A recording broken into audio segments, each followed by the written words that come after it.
My name is Max McDowell. I'm a Jungian analyst in New York. I've been teaching this class forever, maybe 30 years now. And it's usually a lot of fun. So I hope we have a good time.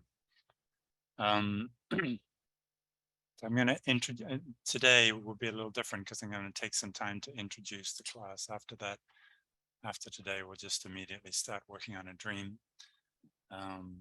Thank you very much, all those people who've sent me dreams. It's very helpful. And please don't stop. Please keep sending them because it's better if I have more dreams. I can choose ones that seem most fun to interpret. So please send me more dreams. I won't interpret them all.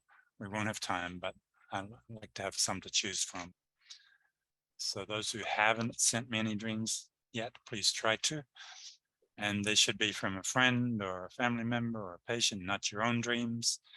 And they should give you permission to have the dream discussed in class.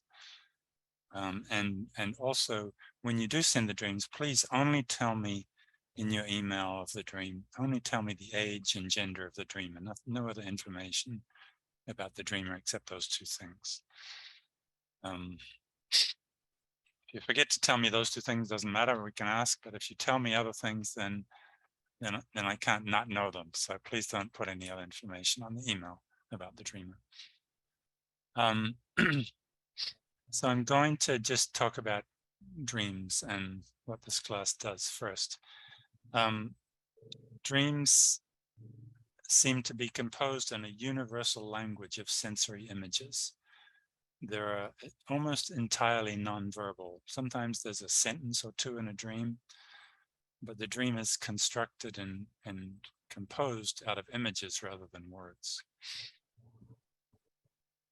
So there's a kind of a dream language of images, and it seems to be universal, same language worldwide.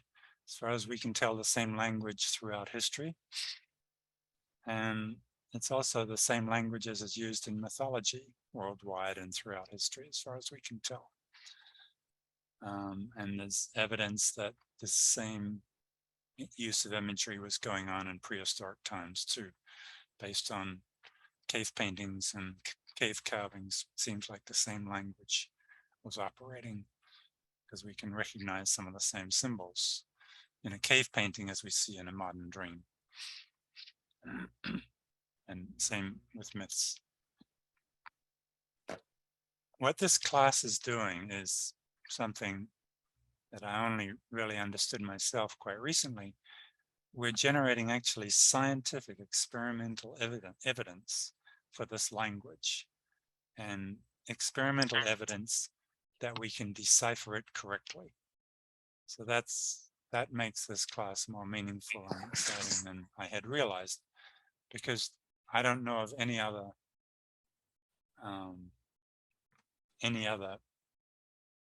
publications which claim to do this. I've never seen anybody else claiming to do this. There's lots of anecdotal evidence that dreams have meaning and that we can understand them, but there's no experimental evidence because it would seem impossible to prove it. And this class proves it. So to me, that's extremely exciting. What we're looking at is nonverbal, creative, unconscious thought. That's what dreams are made of, nonverbal, creative, unconscious thought. So it's a way to study that kind of thinking. Dreams seem to, I've got a bit of an echo there. Somebody, if there's an echo, somebody might have to turn off their microphone so that, yeah, there's a bit of feedback. You might have to turn off your microphone until you're actually speaking and asking questions or answering questions. What we observe is that dreams seem to compensate for the one-sidedness of the conscious mind. When you're thinking consciously, you have some focus in mind of your thoughts. And because of that focus, you tend not to see details on the periphery which don't seem related to your purpose, to your goal, the goal of your thought process. So you focus for clarity and you forget what's at the sides. But a dream is not focusing on one particular goal of thinking. So it seems to be able to play with all the information. So it has a lot more information to bring to bear on the situation. And so a dream we observe seems to know us much better than we know ourselves. And that's one of the reasons it's so useful.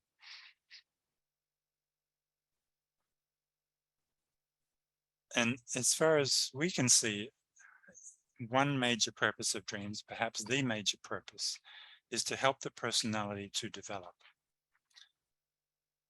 And myths also seem to have this purpose, to help the personality to develop. And there's a huge need for this because as humans, we have very complicated personalities, as you know. And there's no stored information anywhere as to how this personality should develop. It's not stored in your genes. You don't have enough genes for that. Couldn't be stored by education because education isn't complete enough to develop a personality. Education can teach you a subject, but you can't create a personality by going to school.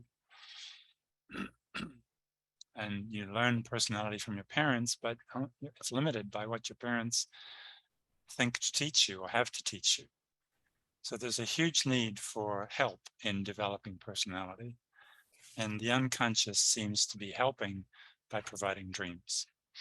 And part of the process of that is interpreting them or talking about them. And that's what we're doing here. So it seems inevitable, maybe I can't prove this, but it seems inevitable that hunter-gatherers, in all the leisure which hunter-gatherers have had for hundreds of thousands of years, spend a lot of time discussing their dreams and talking about them and exploring them. And in the process of that, they would be handing on their culture and their personality development to the succeeding generations, developing themselves by talking about dreams. You know, we can go to the opera, we can go to the movies, we can read a novel. They didn't have those things, but they could talk about dreams. And it would serve the same function as going to the opera or reading a novel, which after all, novels also help us to develop personality. That's their purpose too. And that's what we're doing. And hopefully we can experience some of that process by this participation. And speaking of participation, please stop me and ask questions at any time. I work very comfortably with interruptions and questions. So, you know, throughout this, we're going to be cooperating to understand dreams. Okay, now the procedure I'm going to talk a little bit about. I'm recording the class, but because dreams are confidential, I won't be able to send you recordings if you miss a class. If I do use a class to write a paper, if I do use one class to write a paper about it, at that point I'll have to get special permission from the bringer, the person who brought that dream, and they will need permission from the person who gave them that dream. So at this moment, I don't have that kind of permission, so I don't want to send dreams or the whole class over the internet.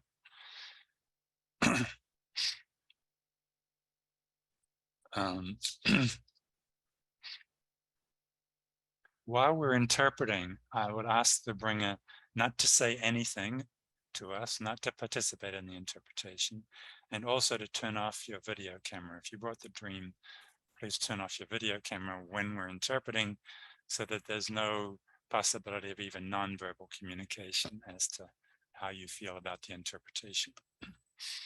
When we stop interpreting, then we'll ask the bringer to talk about the dreamer. Tell us what the bringer knows about the dreamer. And we'll take time then in the class to ask the bringer further questions and discuss the interpretation and maybe encourage the bringer to tell us more information that they didn't realize they had.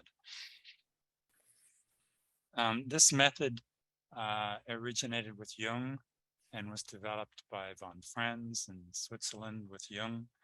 And then it was brought by various students to this country, and various analysts in this country and in other countries further developed the method.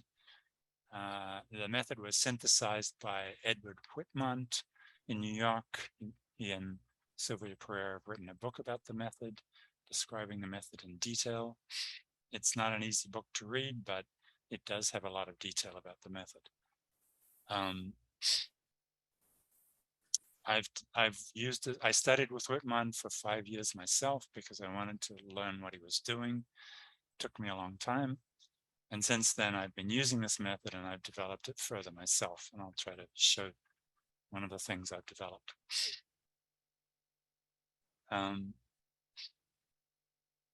To begin with a dream, we have to tolerate the anxiety of not knowing. Because if we think we know what the dream means right from the start, then we're imposing meaning in order to lessen our anxiety. The dream is a communication from a mysterious source that seems to be wiser than us. It's going to be telling us something important, and that makes consciousness anxious. Consciousness likes to think that it knows the story, it knows the answers, and it's threatened if we tell it that it doesn't know. But the fact is the dream knows better. And so consciousness will try to defend against the dream by imposing intellectual meaning. And if you succumb to that, then you won't be listening to the dream because you've already made up your mind that you know what it's telling you. That means you don't listen, you don't think about the dream. So therefore, I ask you all, and I have to do it too, we have to tolerate the anxiety that when we start, we have no idea what the dream means. It's particularly anxiety provoking for me because I have to teach a class on it. And I have to start with not knowing, having any idea, and not knowing whether I'll be able to interpret it. So you'll have to deal with your lesser anxiety. I have to deal with mine. Now we explore the psychological meaning, or we try to explore the psychological meaning of each detail in the dream with the idea that each detail has been remembered because it has meaning. That's why they remembered it. We look at the setting of the dream, the peripeteia, the crisis, and the lysis. These are terms from Greek tragedy. The setting is where the dream takes place. The peripeteia is how the story can unfold from that setting. The crisis is a moment of extreme tension. The lysis is how that tension is resolved. Sometimes it's helpful to break the dream down into those 4 categories. In dreams, the linear sequence of events represents causality. What comes before is the cause of what comes next. It's helpful to keep that in mind. We begin by analyzing the setting because the setting tells us the general area in which the dream is speaking. For example, if the dream is set in your parents' house, the house where you grew up, then that gives us a clue that the whole dream is going to be referring in some sense to your childhood psychology, the psychology, the personality that you developed as a child in the house where you grew up. If you dream of your house of your marriage, then maybe the dream will be about the psychology of your marriage and so on. We have to consider whether we're interpreting the dream on the objective or the subjective level. The objective level will be if the dream is telling you things that you should know but don't know about your outside life. The person you're with you think is wonderful is actually a scoundrel. The dream might try to tell you that. The subjective level would be how the outer facts which are used to convey the story represent your internal psychological issues. So both levels can be operating, and we always assume there's a subjective level, but sometimes there's also an objective level. We look at the associations to each image as best we can. We don't have the dreamer here, so we don't have the dreamer's associations, but we consider some other associations. We look at the objective facts about each image. What is it literally, concretely? And what are the properties of that concrete image? If it's a giraffe, we have to consider what are the facts about giraffes. We look at any distortions between the objective facts about an image or the common associations with an image and the dreamer's understanding of the image, or the dreamer's, or we don't know the dreamer's associations, but any evidence that the dreamer has an unrealistic relationship to the objective truth of this image. For example, if you're not afraid of a shark, if the dream conveys that you're not afraid of sharks when you're swimming, that's unrealistic. Sharks are dangerous. The fact that the dream is not afraid will be meaningful in the dream. We look for repetition within the dream. And this is my contribution to the procedure. The dream has an idea in mind, an important idea in mind, and the dream seems to find a whole series of different images to represent that idea. Maybe represent slightly different aspects of the idea, but the same idea gets repeated several times with different images. That's very interesting because it means that we have an objective internal check as to the accuracy of our interpretation. If we interpret an image to mean something, and then we discover that there's 3 following images which also seem to mean the same thing, then that repetition confirms for us that our first interpretation was correct because it was repeated 3 times. If there's no repetition of it, then it was a guess and it might not be true. But if it's repeated, that gives us an objective internal check.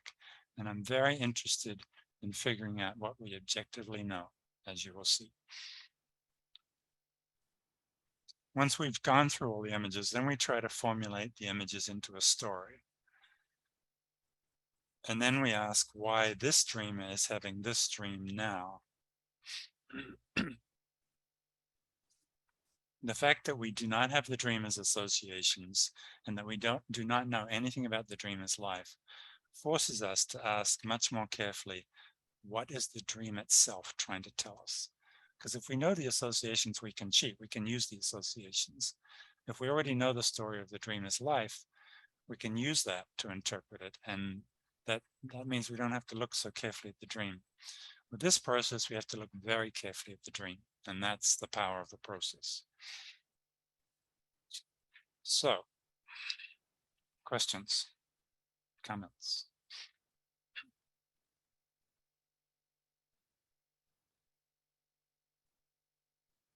All right, so hopefully questions will arise as we go on, and the points I just made and other issues about the technique hopefully will arise as we look at dreams. Now I'm going to show you a dream.